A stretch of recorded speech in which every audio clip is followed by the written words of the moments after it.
Yes. Very good. Welcome to the 35th CALLERLAB convention. Today is Tuesday, March 18th, 2008. This is the advanced choreography session. My name is Ed Foote from Pittsburgh, and my panelist today is Bill Eyler from Albuquerque.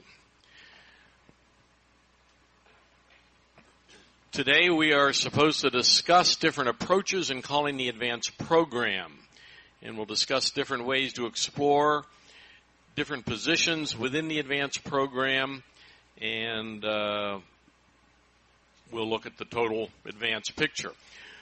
What each of us will do will be present just a brief kind of opening comments and on a topic or whatever that we're interested in. Then we're each probably going to we'll each show some advanced things that we like to do.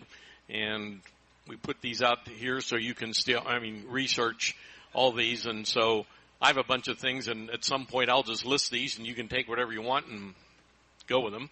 And I assume Bill will do the same. And we will have plenty of time for comments, observations, any material you are using that is interesting. We want that. If you disagree with anything we say, fine, don't hesitate to say that. As we are going along in our initial presentation, if you have a comment or something that pertains to that topic, why we encourage you to come forth with that. At this time, then, I'll turn it over to Bill Eyler. Thanks, Ed. Ed, just as a bit of background, Ed's been calling for 40-some years, I believe. 43 plus, yeah. And I've been calling for 24 years, so we've got a lifetime between us. Actually, I learned to call most of my programs, or dance most of my programs, from Ed. He's not aware of it, really, but I learned in my living room dancing C1 and C2 by myself to his tapes without the jokes. So that was fun. As you guys know, who is calling full advanced currently in their own programs regularly? Is this most everybody? Well, a lot of this won't be news to you because you found out that over time that especially if you travel, that you have to do floor testing immediately before you can do your choreographic whiz-bang stuff over time. I'm going to show you some of the floor tests. Ed mentioned he didn't necessarily need a square, but I actually like to get a square here together in a minute if we can do that. But there's some of the floor testing that we like to do. It varies from caller to caller. Everybody does it every program if you don't know your dancers in particular. One of the things I like to do is to test their ability to do a turn and deal from a left-handed line. For instance, if they are able to execute it so they're back-to-back, I'm looking for that kind of thing right at the beginning. Simple things like that, or a turn and deal from a left-hand wave so they'll end up in right-hand columns. Those are good things that I like to do floor testing with. So is that microphone out there, by the way? Who has the mic? You're taking care of it, Bob? Oh, thanks. Another thing that I like to do is test with Clover and anything. You know, these are very easy calls or basic calls to us. So if I've got a floor out there and I'll call Clover and I find that if you've got back-to-back couples and the outside couple is going to do a clover leaf and the center couple does a clover leaf too, you know you're going to have to either ramp down or get them trained to what you're talking about with the advanced.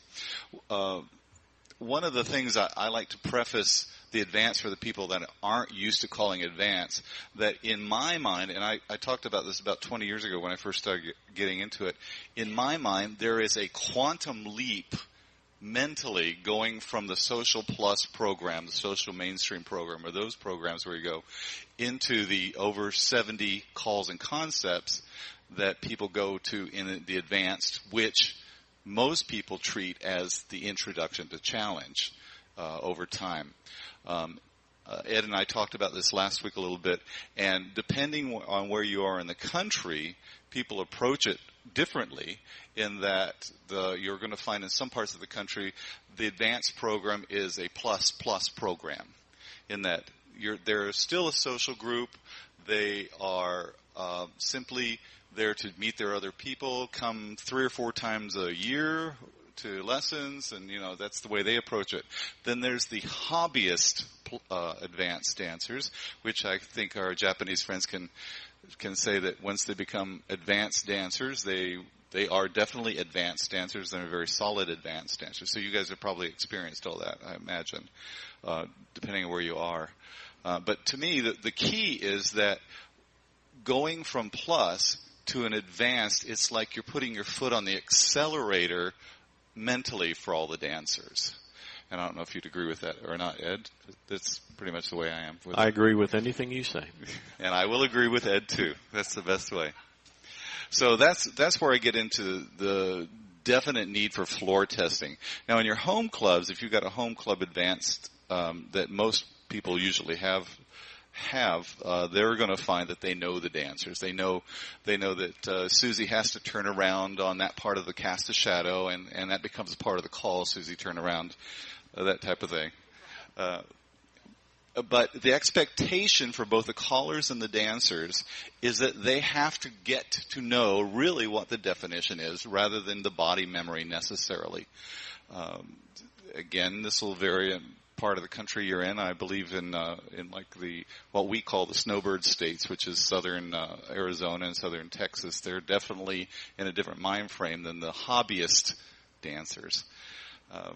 So there's some little things I'd like to just throw out with them. If we can get a square of dancers here, just for some fun things to do, because I'm only going to talk for 5 or 6 more minutes.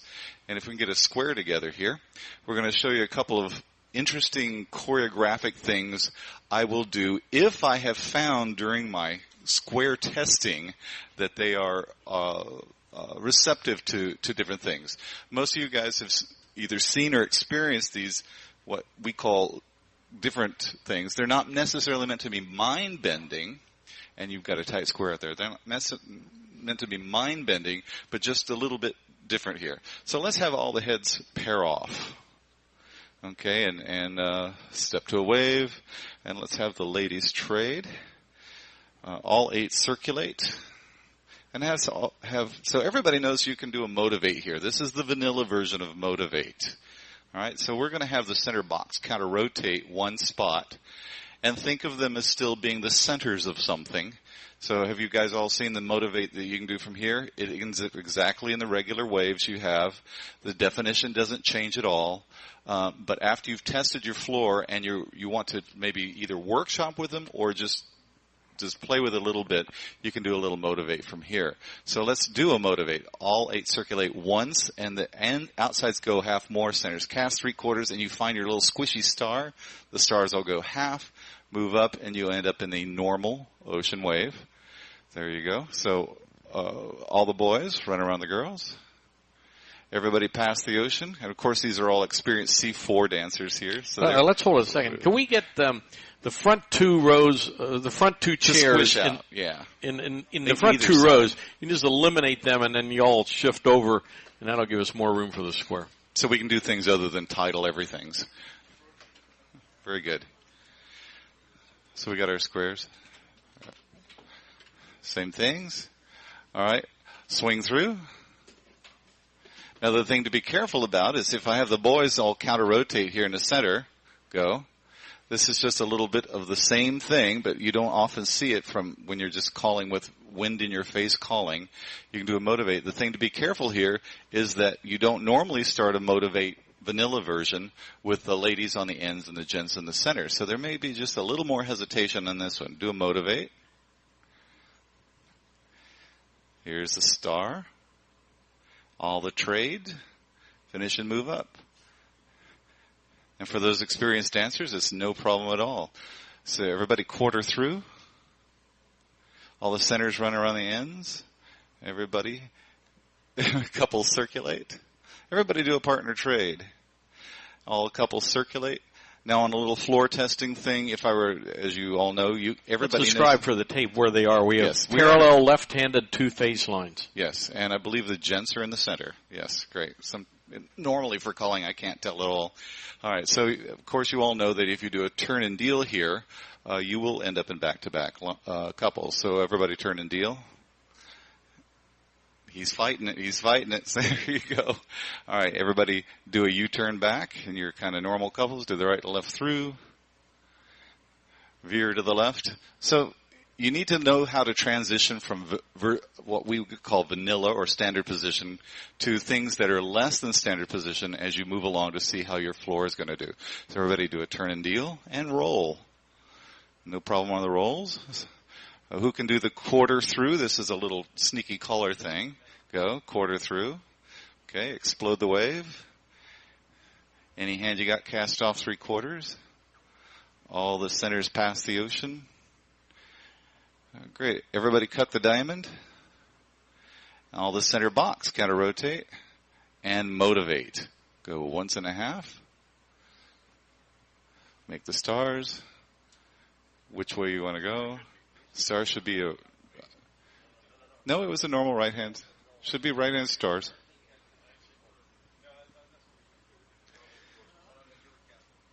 Explode to home. This will, of course, be edited from the pay version of the tape. Yes, case in point. So what you will have already done by there is you know if dancers can do certain things that are a little bit unusual. Another thing that I like to workshop a lot because I find it applies from plus, advanced, even C1, and even into C2. Let's have all the heads star through. Same for do a partner tag. Notice they're back-to-backs. Now, I'm just going to say split. If I say the word split, in their minds, the dancers should know that they're working on the outside boxes, not the center box. But even at C1 and C2, you'll have dancers that say, where is my split? So you have to identify it. If the heads at this position are too far out of the box, you're not going to see it. So one of the little tests that I do, or the workshops that I like to do at Advanced, is simply to have them do a split circulate 1.5. All right, so we're going to do a split circulate once. So, of course, the ends are looking at each other. And the half means they're going to step to tidal waves. That's perfect. Great. That's a great workshop call to get a lot of the split stuff going. Right hand cast off 3/4. Great. Everybody split circulate. I have no idea where home is, though. A quarter in, pass through, do a turn and deal. Centers pass through, single circle to a wave. Center box, counter rotate, all motivate.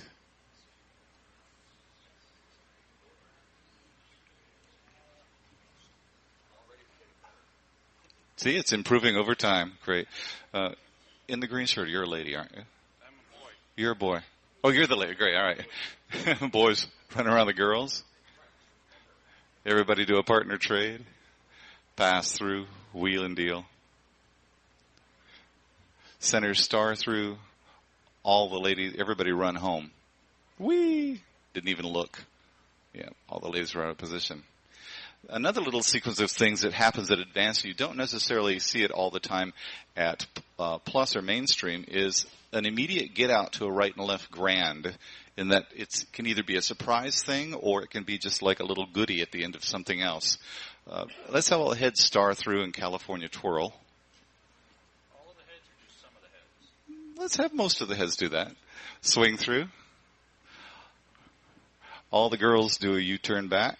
Now the caller can plan this and know that after he does this call, he's going to end up in a right and left grand formation. The dancers may not be expecting it, but it'll be a little bit of one of those bonus things where you don't automatically do an Allemande left and a right and left grand. So everybody cast a shadow. And again. And again.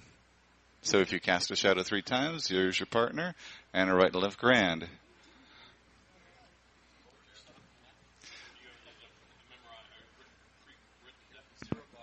Yeah, it was a 0 box with a swing through, and the girls do a U-turn back. So the setup is 0 box, swing through, girls turn back, cast a shadow 3 times, right and left grand. Correct. Superb. Yeah, it's a fun one. All right. Anybody else want in, out? We're sure we're tiring these folks out. Oh, yeah, I'm stealing this one.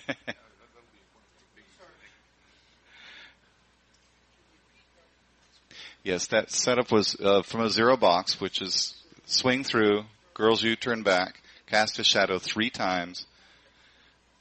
All right. And another thing from a 0 box, let's have all the heads pair off. All of them. Heads touch a quarter. I must have developed that because everybody touched a quarter. I think I developed that because they were hesitant to move at some point. All right.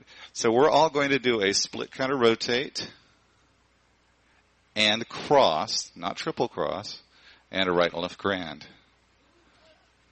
So that there is in your home there. So there are a world of very easy little. So let's repeat that again, that sequence for people on a tape or writing it here. So from a 0 box, touch a quarter, split counter rotate, and cross, not triple, and a right and left grand. I have that written right on my sheet. You must have swiped this from me. Could have. I'm sure I researched a lot of this. One more. All the heads, right and left through. Let's have all those. This is terrible body flow. All the heads pair off. I'm going to let Bob or Ed talk about the body flow. Everybody pass and roll.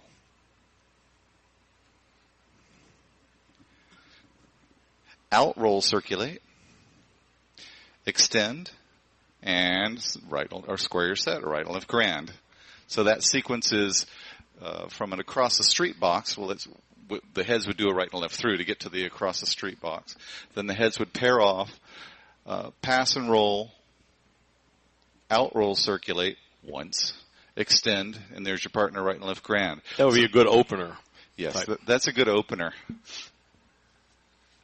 One of the traps you don't want to get into as an advanced caller, and as time goes on, the dancers will actually over-anticipate what you're going to do. You don't want everything to start with, like in mainstream, you don't want everything to start with a head square through, and you don't want everything to start with a heads wheel through, that type of thing. You want to vary the opening sequences, put all the little fun stuff in the ends, and then put either the comfortable or the surprise get-outs at the end there for fun flow. So, Ed, I'm going to go ahead and turn this part over to you now. So that was just a taste of a couple of basic aspects of advanced that is different for me than it is for calling plus and mainstream. Any comments?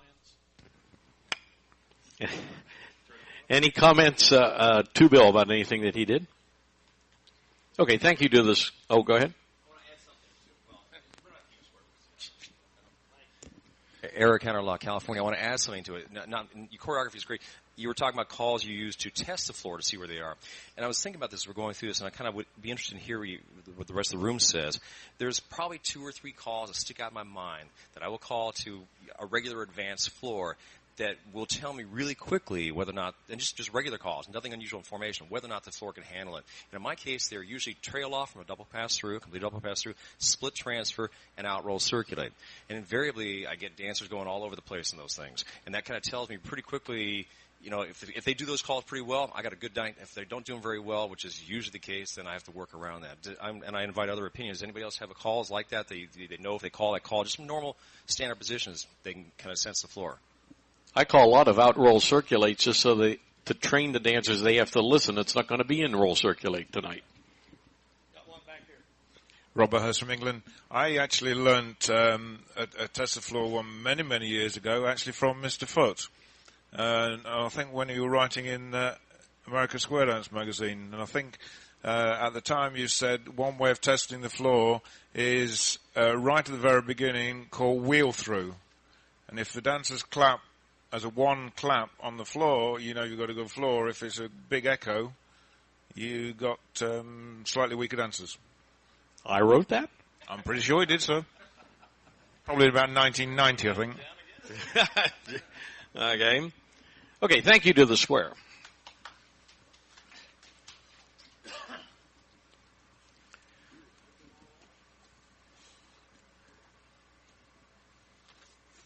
Bill started off and talked about the approach to advanced and how it's obviously different than plus.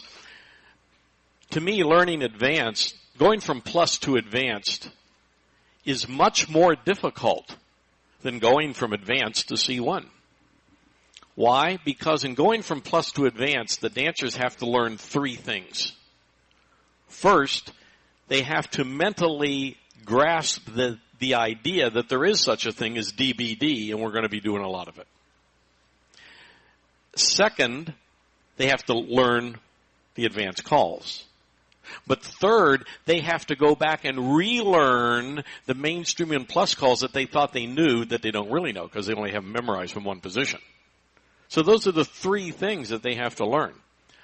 Once somebody is an accomplished A2 dancer, if they want to go on to C1, they only have to learn one thing, more calls. They don't have to learn the other two because they got them in the advanced program. So we have to recognize that and recognize that it is a big jump from plus to advanced. I'm going to mention something here that's almost never mentioned at these choreography sessions, bad advanced choreography. We always talk about what's good. So I'm going to list a couple things, three things, bad advanced choreography. Heads wheel through, veer left. Plays crack the whip with a girl. And if it's called too slow, it also is awkward for the boy. We hear this all the time. Why? We hear it from weaker advanced callers who say, well, I don't know a lot of the advanced calls, or I'm not too comfortable here, but I know wheel through, so I can call wheel through, heads wheel through, and veer left, and now I've called a call on the advanced program. So the combination heads wheel through, veer left does not dance smooth. That type of thing can sometimes slip into your choreography. Be aware if you're using it. The second thing, from facing lines. Two calls, touch a quarter, peel and trail. Why is that bad? Somebody want to jump on the mic and say? Eric, you had your... It reverses directions for two of the dancers in each box. Immediately reverses direction. Perfect. Two of the dancers in each box of four. It's a direct reversal of body flow. It's a direct reversal of body flow for the lead person in each box that's going to do the peel off. So if you want to do peel and trail from columns, call instead from facing lines, touch a quarter, circulate, then peel and trail. And now it dances smooth. Another one. Swing through, boys run, crossover, circulate. And the boy is kind of going back and forth in there. Here's the thing I'll just toss in. Bill Harrison just told me this morning. I thought this was a good point. We all know that the call swap around, it will dance smooth if based on the preceding call. And lots of times we'll call pass through, wheel and deal, zoom, and then we have the setters swap around, and we use it from there a lot.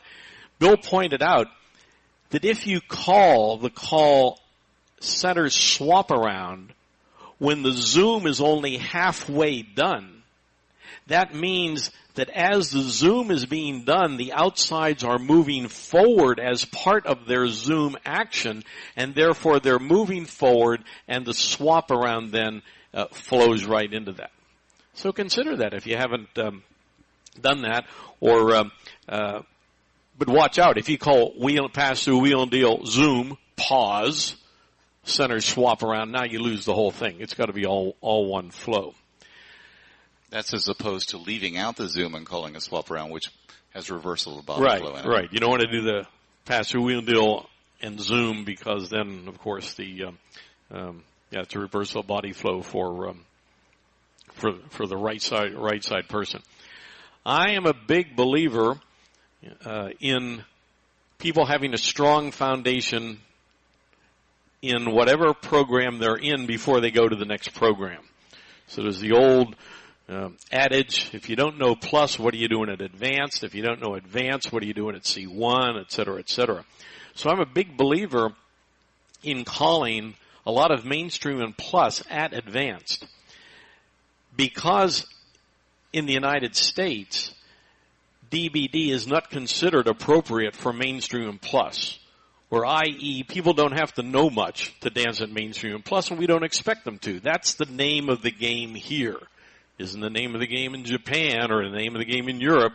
That's the name of the game in the United States. So therefore, when people go to advanced, it's our job to give them mainstream and plus DBD.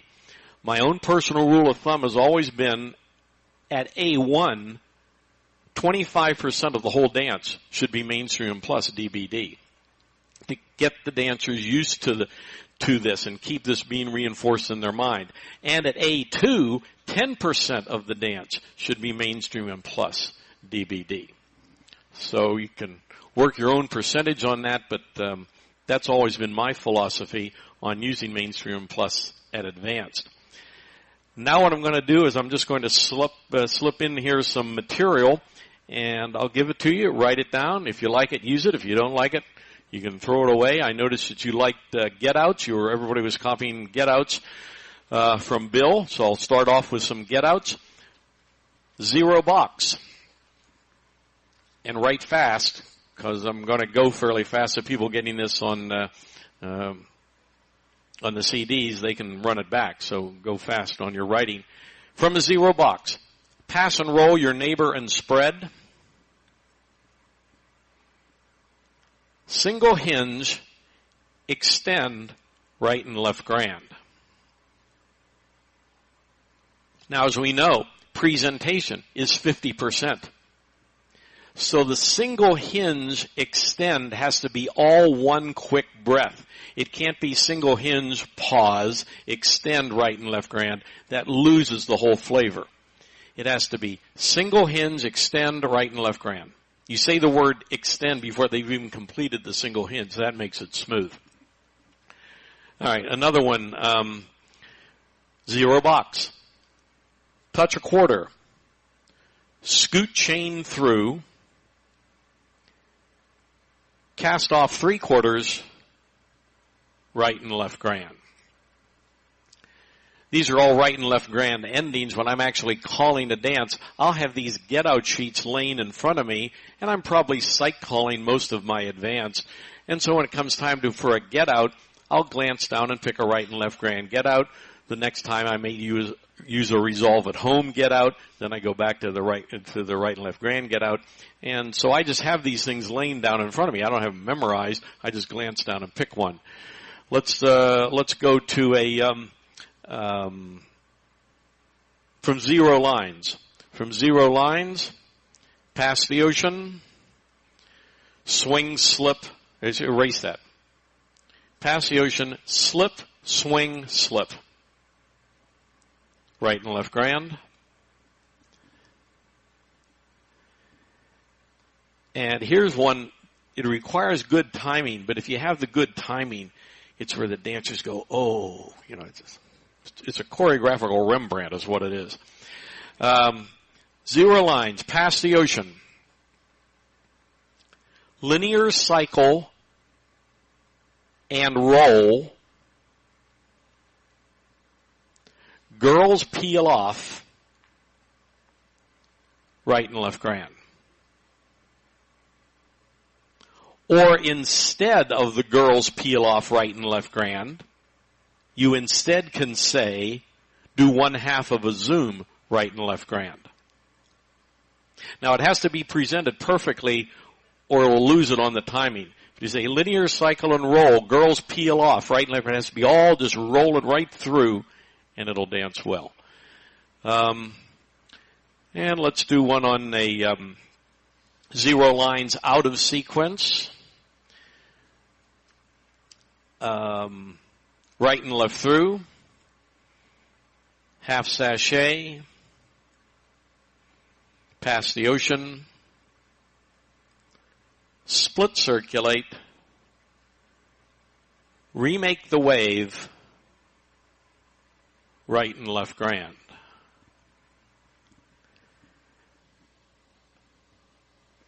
Do you have a comment?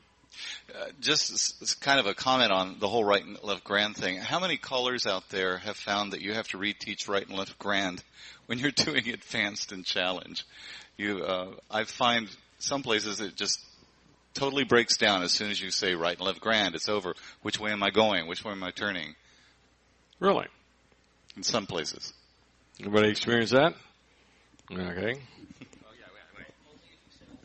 Yes, and I see that, and I laugh. It's a good point of fun with the crowd. You guys are doing great until I said right and left grand. Because they can't fall apart. They go around in circles.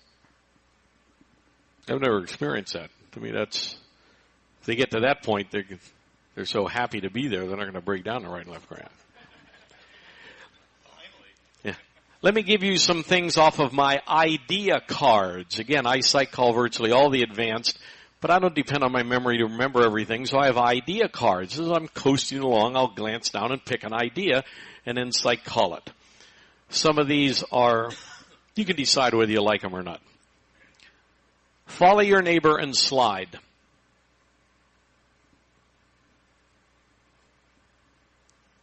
Some people got what that is. Okay. Same as spread. This is interesting.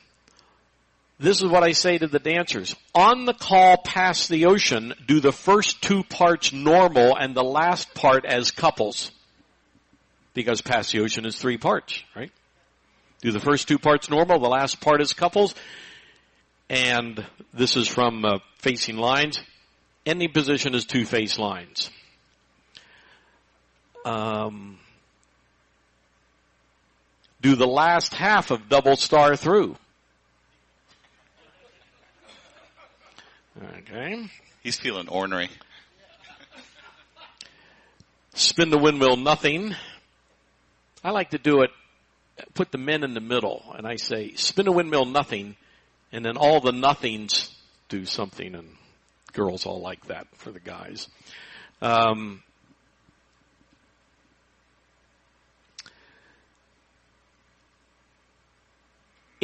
like to call in your diamond, fan the top. Center's 3/4, the others move up a quarter, you still have a diamond, changes normal diamond to point, and vice versa. In your diamond, fan the top. All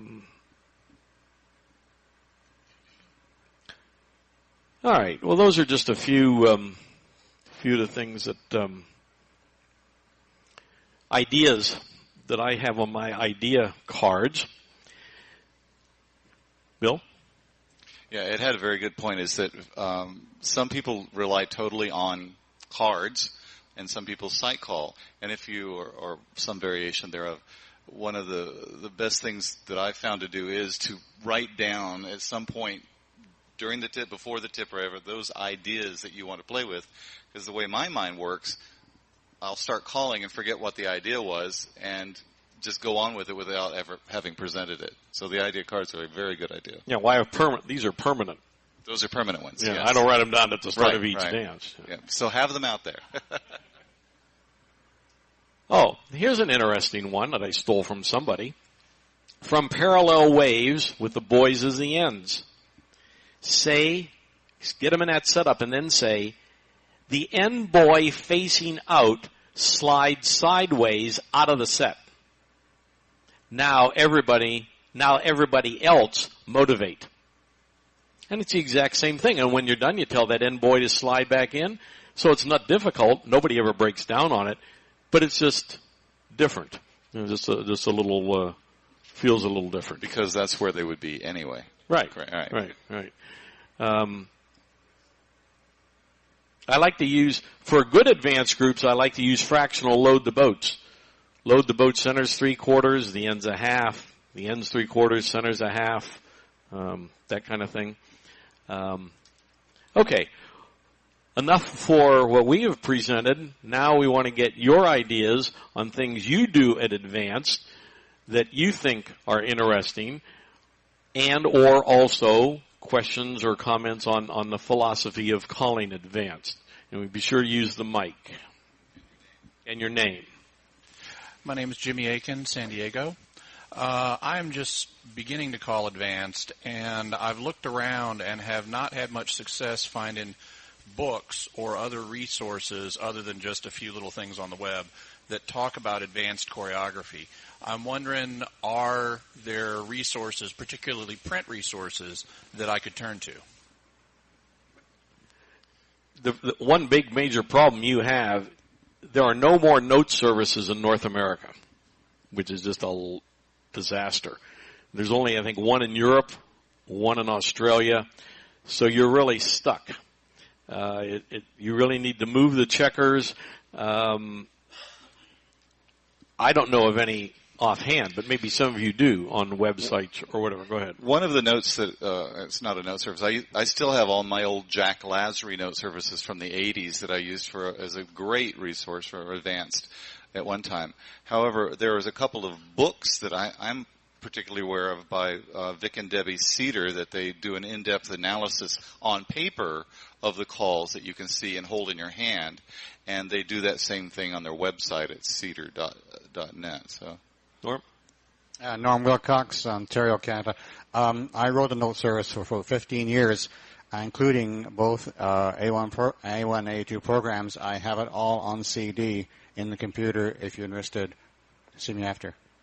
While I got the mic... By the way, let me inject. That's perfect. And in my note service, which I ran for a number of years, he was one of the few people that I allowed to guest write for my note service because of the high quality of his material.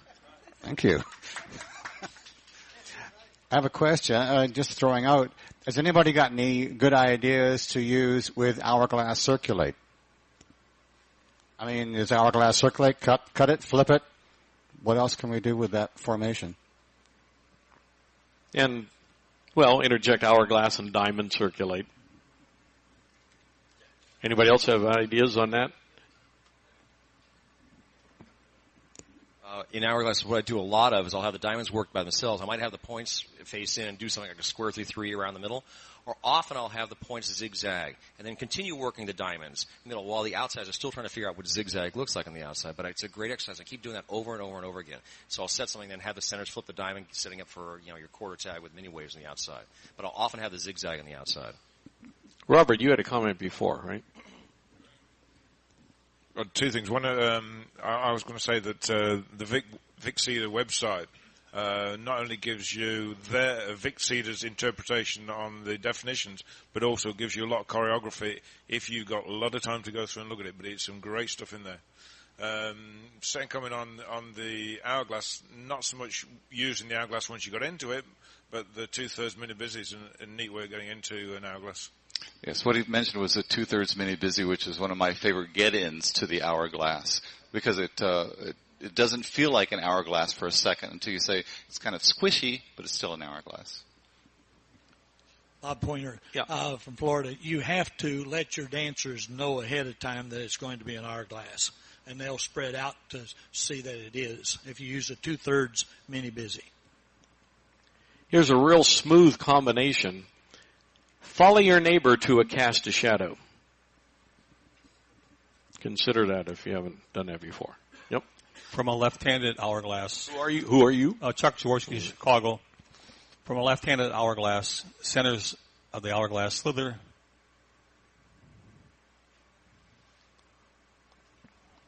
All cut the Hourglass. You got offsets with the person that did the original slither facing out. Then you have the couples that are facing do something if you want to, or rather the box that's facing do something if you want to. And the person that did the initial slither, have them, only them, run around 3 people. Okay. Boy, you have to use checkers to follow that. You want to see it? Okay, get a square up for this, yeah. We'll see this.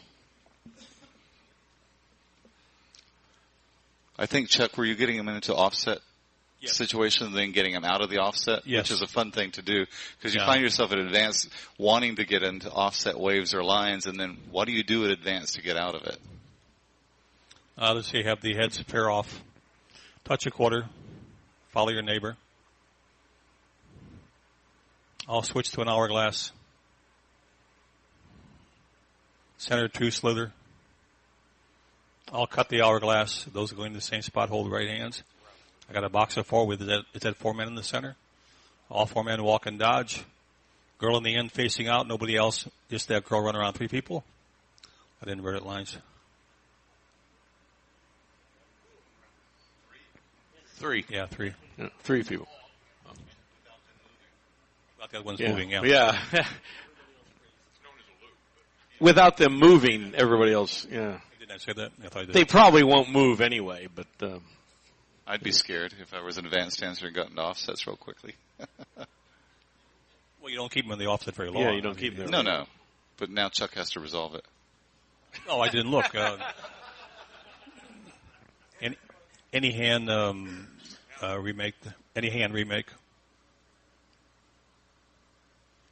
Get back to some kind of line of 4. I didn't look to see where they were. Yeah. Okay. That's good. Thank you. Yeah. Yeah. Yep. I was just noticing on that. Instead of having one person run around 3 people, you could directionalize a ripple.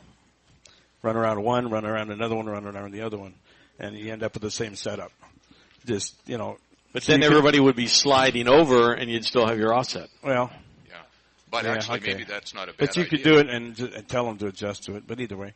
Anyway, one of the things that I like to do with a group, it's just as a start out to begin with, is I'll have from a squared set, I'll have them, circle and do an Allemand lift to an Allemand dar.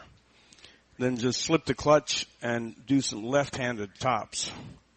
So it'll be a left-handed, do it half the top, and a 3/4 top brings them right back to their corner. Yeah, I love the fractional tops at advanced, and you can jazz this up kind of nice. Once they got the idea of the fractional tops, then phase 2 is after each fractional top, do a U-turn back. So it's half a top, U-turn back, 3/4 top. Da-da-da. Now if you're calling for really good groups, then phase 3 is you inject slip the clutches along with the U-turn backs, along with the fractional tops. So it'll be do a half a top, do a U-turn back, slip the clutch, 3/4 top. Do a U-turn back, slip the clutch, half a top, and the combinations are endless. Now you can only do that with really good people. I tell them to develop a little calypso rhythm in there, and it works. It's interesting, and they don't just something different. And Barry, you had a comment, or you told Bill, or okay, Frank. Frank Holland, North Carolina. I have a cute little opener, and I've worked it before I can use it from mainstream on up through A2. The same thing. At mainstream, heads touch a 1/4 walk and dodge, swing through a right and left grand. Okay. At advance, heads wheel through, pass through, right roll to a wave, slip, and a right and left grand. It's the same thing, it's the same flow, but it's a disguise. That's good. Okay, Barry. Barry Clasper from Toronto. The first comment that I wanted to make is going back to Chuck's hourglass setup. If you noticed what happened when he did cut the hourglass, you wound up in right-hand triple boxes. And my comment was, if you can set that up so that they're in sequence with partner, you've got a nice right and left grand get-out. And one of the things I found interest dancers is if you can do right and left grands out of really strange setups, contrary to what was said earlier, they'll get them. Like once it's a right and left grand or an Allemand left, the dancers don't care where they are. If they can find their partner or their corner, they'll go for it. And so I really look for get-outs like out of parallelogram, C2 parallelogram setups. I'll do a right and left grand right out of the hourglass if I can have them set up facing partner, or a galaxy. And the dancers don't balk at it at all. The other comment that I wanted to make was going back to the idea of testing floors. My experience has been that there is a huge variation in the skill levels of advanced floors, maybe to the point where it's the broadest of any level. I've gone into advanced dances where essentially they were dancing a weak mainstream with a few advanced calls thrown in. And if you did anything that was even remotely positional, they'd die. And on the other hand, I've called on advanced floors where, 3/4 or more of the floor were actually dancing C2 dancers, and they do virtually anything that you asked of them. So I've developed some floor testing capabilities that kind of try and test where in that continuum I am. So I normally start testing the way I would test a mainstream or a plus floor, looking for, do they dance to the music? Do they listen to what I'm saying as opposed to what they think might be coming in some combination? I'll look for, do they know things like the right-hand rule? I'll call things like AC-doocy once and a half with the ends, starting with the ends facing. Will they crash at the end and give me a tidal wave without me cueing them, or do I have to tell them about that? I'll do things like from a static square, I'll call head swap around and see how many of them do a split swap. And then I know how many C2 dancers I've got on the floor.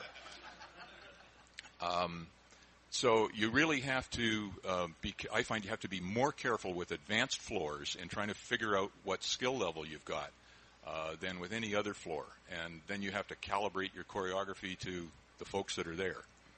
That's one reason I always call the out roll circulate. That tells me right away whether they're listening or not. And by the way, I should inject, we don't use the word strange for choreography. We use the word creative. Yeah. It's something else that reminded me, something else I'll often do is I'll just call a garden variety pass and roll followed with a left swing through. And, that's a really nice flowing little piece of business, but if you've got a weak advanced floor, most of them will go down on it, or they'll do a normal swing through. Yeah, a lot of places I call, I'd be afraid to call that. There was a note that Ed and had made earlier is that I find myself feeling freer after I've gotten used to the floor and they've gotten used to me is to start fractionalizing calls that are normal. 3/4 load the boat, 2/3 mini busy, 2/3 linear cycle, out roll circulate 1.5. Those are always good playgrounds for creative choreography. Anybody want a neat advanced gimmick? Say yes. No, not strange. Creative. Neat and creative. From 0 lines. Slide through. Touch a quarter. Follow your neighbor twice, but after each one, do a mix.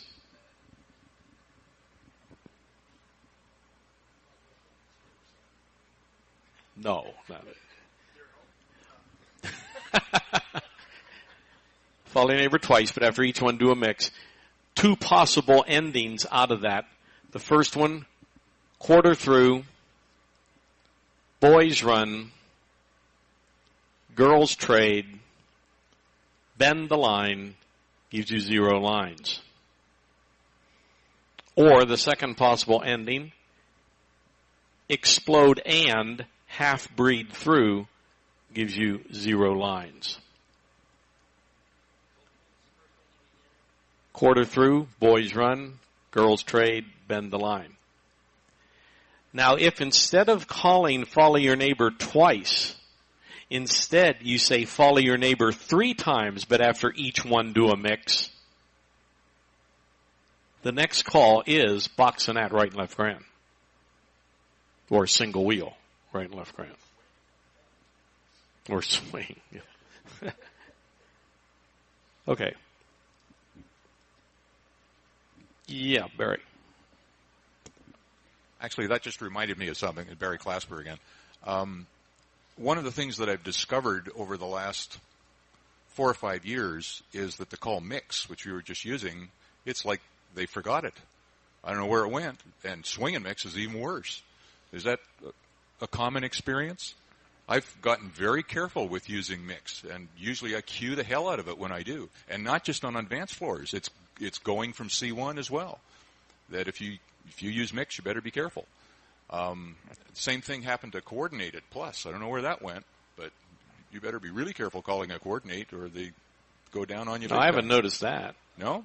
Anybody notice that? I don't call that much plus, so maybe it's the particular areas I was in, but. Bob Pointer, Florida. I use that every Thursday night with my advanced group. I have no problem with it. Even at Plus Club, no problem whatsoever. Well, coordinate mix at the advanced, even coordinate with the advanced group. But mix, I use that all the time, every night. Yeah, people don't seem to have trouble with that. I like to use mix from lines facing out, and sometimes I have to tell the ends to slide. My words are slide perfectly sideways, and when you bump a shoulder, trade with a shoulder. Otherwise, they turn and walk toward each other, and somebody winds up facing out instead of in. Yeah. Stephanie Langhoff, I've had some problems with mix too, but I find swing and mix works better generally because it has a lot of flow into the call.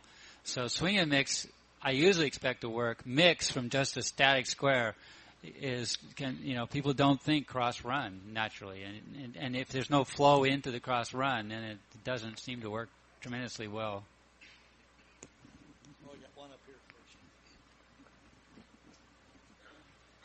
Brian Jarvis, Washington, D.C. I haven't noticed any problem with mix. In fact, most of my clubs, bless their hearts, they'll do it whether I call it or not. Switch the wave. At 4 different clubs I've called at in the past months leaves a black smoking crater where the square used to be. Go figure. I was going to mention exactly the same things when I'm calling to a floor I don't know. I'm about to call a switch, and then I'll get a lump in my throat. Do I really want to call switch the wave, or right now from a left-hand setup or anything like that? The left-hand switch is tough on the switch the wave. That's a good floor tester. If people can do left-hand switch the wave, you got a good floor. Well, there's a point. Error CALLERLAB, California again. With my advanced groups, I spend a lot of time on all 3 switch calls, and I do them all from a lot of left-hand waves constantly. It's part of our regular vernacular to do left-handed switches with mix extra, and it doesn't matter where they are. I've done that so much they've become very well, and they became what Barry said. They couldn't do mix anymore. So lately, I've been turning around, starting to redo mix again because they do switches very, very well, but they kind of forgot how to do mix. So now I have to get back and get that back in balance. Nice combination is switch and mix. I normally, a lot of times I'll lead into mix with Dixie style to a wave because that just flows right into it. And they're used to doing something like that anyway from trade the wave. After, the plus level you call trade the wave after Dixie style to a wave. But so they're used to doing, something like that already, and it flows pretty well. So I really haven't had any trouble with mix. I've had more trouble with switch to wave than I have with switch to a diamond. Switch to a diamond seem to do that much more easily than switch to wave. So.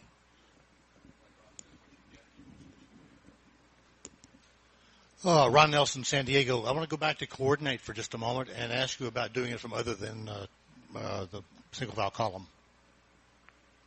Well, the 3-in-1 lines with the 2 centers facing out, that's the other place to do it. You can do it from lines facing out or facing in, but it ends in an odd diamond with one person with their back to the center wave, and so to get out of that is a little tough. So I just never call it from there because I don't want all the grief of the aggravation of trying to get out of that.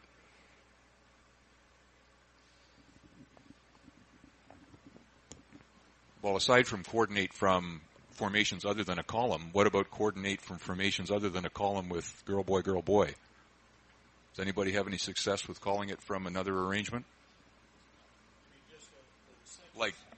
Just the sex arrangement in the column, or 2 girls, 2 boys in the column, or God forbid a left-hand column? Not at advanced. At plus, I wouldn't call it, but advanced, if they know DBD at all, they're going to do that. I mean, that's one of the testers I use on C1 and C2 floors. No kidding. I mean, call a coordinate from a left-hand column, and you'll lose chunks of a C2 floor. Really? Something. Did you ever go ahead, Bob? Yeah, Bob Pointer again. I use coordinate from a left-hand column at my plus club, and very successful. Very successful. Come to Florida. I'll be happy to have you. Here's an interesting little. It might be considered a quasi gimmick. We use trail off from columns. Consider some night after you've been paid. Call grand trail off. So numbers 2, 3, and 4 are all going to follow the lead person. Now, we know trail off ends in a line, so it's going to finish in a giant tidal line, 4 facing one way and 4 facing the other way. And you can tell them that as they're going. Say, do a grand trail off, follow the number 1 person to the right, and everybody look to end in a tidal line. And if you say it that way while they're doing it, you probably don't have to walk it. That is actually easier than a grand peel off, because in a peel off, everybody's turning around. So to me, phase 2 is a grand peel off. And again, you tell them to end in the big tidal line of 4 facing one way, 4 facing the other. No grand peel and trail. That's right. Okay. Other comments, other material that you might use at a dance, or that you might feel we might find interesting.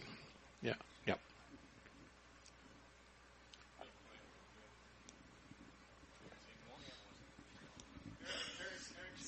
Okay. Nobody else raised their hand. I'll add one in there. My guess, if you have parallel ocean waves, a standard A2 floor, and you say swing through, trail off, your chance for success will be pretty low overall. And I was thinking about that because I kind of like that trail off from a parallel wave setup, and I work my groups into it by doing a lot. Well, I do trail off anyway from columns. I do that quite a bit from columns. But I would set it up with a touch a quarter, split counter, rotate into the column and trail off, and call it fast enough for flow together, where then it could set it up the other way around, touch a quarter, split counter, rotate, you end up in waves and trail off, and they were immediately successful in doing it. So I was able to get them into the trail off action out of parallel waves by combining the calls fast enough so they got that flow going in there. That's good. I'll inject, it's my own personal thought. I don't really like, and I love Eric's calling, so I have to disagree slightly with this. I don't like trail off from parallel waves because I feel it gets all glummed up in there, especially in the middle. I don't feel it dances well. It's legal. There's no problem with it. Same with peel off from parallel waves. I know a number of callers use it. I personally never use it. I use it maybe once a year with my home club just so they've seen it. So if they go out and dance with somebody, they have it. I just don't think it dances well, and therefore I don't use that. Others? Mike? Ron Nelson again. With the left-handed wave in the center, do a spin the windmill right to a right and left grand. Yeah. Well, that's good. Do you have the setup for getting? Yeah, you set it up. I don't have the setup for hand, Okay. But that's a great get out. You just have to. When I see a get out I want to use, I sit down with my checkers and I back the dancers up and see where they have to be before I do that call, and then I learn to recognize that as a snapshot resolution. Very good.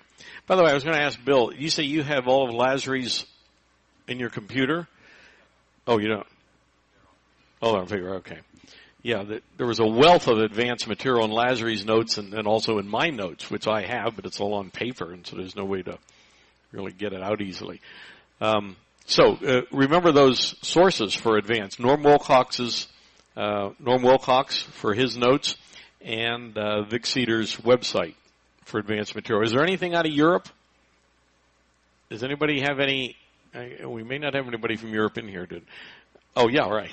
Is there anything out of Europe on the web at all? Okay. We want to thank you all for being here today.